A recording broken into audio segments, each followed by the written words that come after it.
Hello and welcome to your Paper 3 walkthrough. Now, Paper 3 is Viking expansion and living under Nazi rule. So, the first part of your paper will be the Viking expansion part. And as you can see, it matches the crime paper that you will have already got used to. So question 1, they are basically 1 2-word answers, at the most a sentence. You shouldn't be spending any longer than 2 minutes on these. Now there are a range of answers for each of these questions.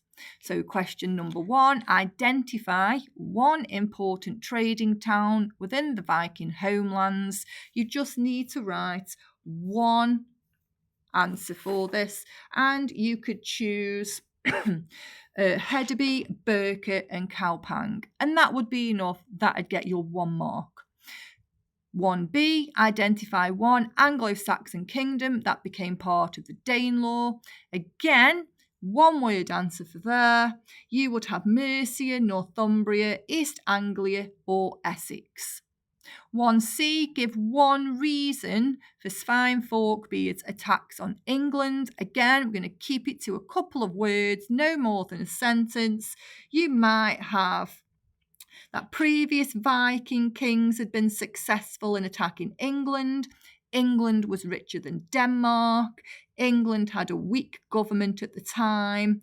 There's a supply of silver that had dried up, so they needed somewhere else to attack.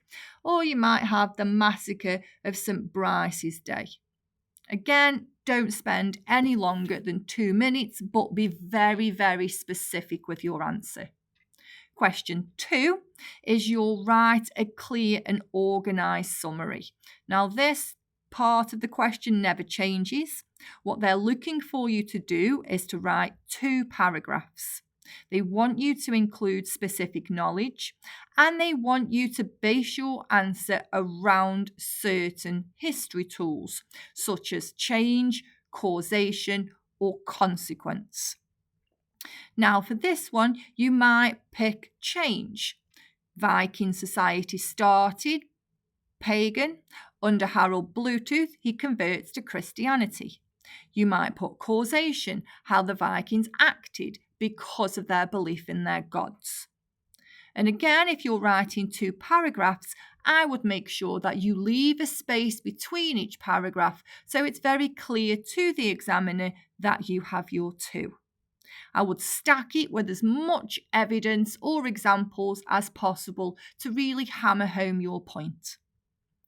You want to spend about 12 minutes on that question. And then moving on to question 3. Question 3 is an explanation question. Again, you've got to include as much information and specific knowledge as possible. This time, you want to focus around cause or consequence. So what consequences did the Volga Vikings have in Eastern Europe? What caused the Volga Vikings to settle in Eastern Europe? You need your 2 paragraphs. You need to make sure that you're following the Peel structure. So you link back at the end of each paragraph. I would also make sure that you leave a space between each of those paragraphs. And then you're going to move on to question 4 or 5. So you choose a question. You do not answer both of them. And these ones are the ones where you have to make a clear judgment. You need to make sure you are supporting each paragraph you write with specific knowledge. You need to think of your football scores. So a 1v1, an agree and a disagree. You might do a 2v1. Some of you will move on and do a 3v1 answer. So you have a total of 4 paragraphs. The most important thing that you do is make sure you follow that Peel structure. If you do not follow the Peel structure, you do not get counted as a full paragraph, and you are limiting yourself on 6 marks out of the 18. You must make sure you link back to the focus of the question at the end of each paragraph. Think of it as a mini conclusion at the end of your paragraph. Once you have completed your Viking expansion paper, you're then going to move on to living under Nazi rule. And again, you're focusing on the 3 questions. Your first question is a source question, and it's asking you to make an inference. So read the question very carefully. I would underline or highlight the focus of the question. In this case, it's what can source A tell us about wartime opposition in Germany? Your next thing to do is to read the source, making sure you look at who it was produced by and when. So in this case, it's a local branch of the Nazi Party. It's a report, and it's being sent to the Gestapo in 1943, which is during the Second World War. This question is just wanting you to make 2 inferences that you can pick out from it. Now, the source might be a written one, or it could be a visual source, and you'd have to describe what you can see. You need to think about what the purpose is behind this source. So for me, I might infer that the Nazis were worried about the gatherings of young people in Dusseldorf. I know they're worried by it because the Nazi Party are writing to the Gestapo. It says that they're a danger to other young people, which suggests that opposition is starting to increase. You want to spend roughly about 7-8 minutes on this question. Once you've done this one, you're moving on to question 7. So question 7 is about how useful the sources and the interpretations are. So what you need to do for this one is you are underlining again, the same as what you've done for question 6. You're underlining who's produced it. So in source B, it's an unknown prisoner. It's sketches. It's Auschwitz-Birkenau. If we look over here, it's a Nazi film in 1944. You need to make sure that you're going to go back and look at the question. So how useful are sources B and C and interpretation D for a historian studying Nazi camps in occupied Europe? This is your focus, Nazi camps in occupied Europe. And it's the same kind of structure that you've just done for question 6. You would have to pick out what you can see. So we've got a forest area, a woodland, with the building with chimneys on there. I might infer that it's secluded, it's out of the way, because we've got this wooded area. I would suggest that these are Jewish people who are being led to this building because they're wearing the Star of David.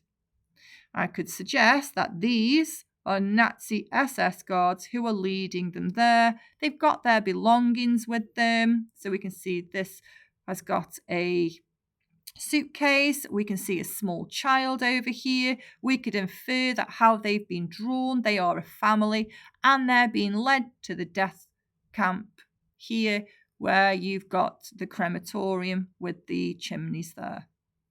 Why would this then be useful to a historian studying Nazi camps in occupied Europe? And you do the exact same for source C and your interpretation. You need to write about 2 of them. It tells you to refer to the 2 sources and the interpretation, but you can still get full marks for this question, the 15 marks, if you only include 2.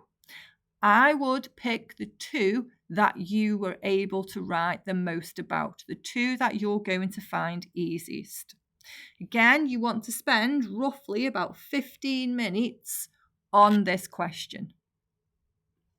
You need to write a paragraph for B, a paragraph for C, And then if you're including your interpretation, a paragraph for your interpretation. My advice is pick 2 of the 3 to write about. And again, you're thinking about who's produced it, why that would be useful to a historian. And you do that twice. It's an extended version of question 6. Once you've done that, you're then going to move on to the essay question. And again, you are choosing either question 8 or question 9. Again, similar to every essay question that you've done so far, you need to agree with the statement and then you need to disagree with it. So again, you're thinking of your football scores. The lives of women and girls became worse as a result of Nazi policies. You agree with it.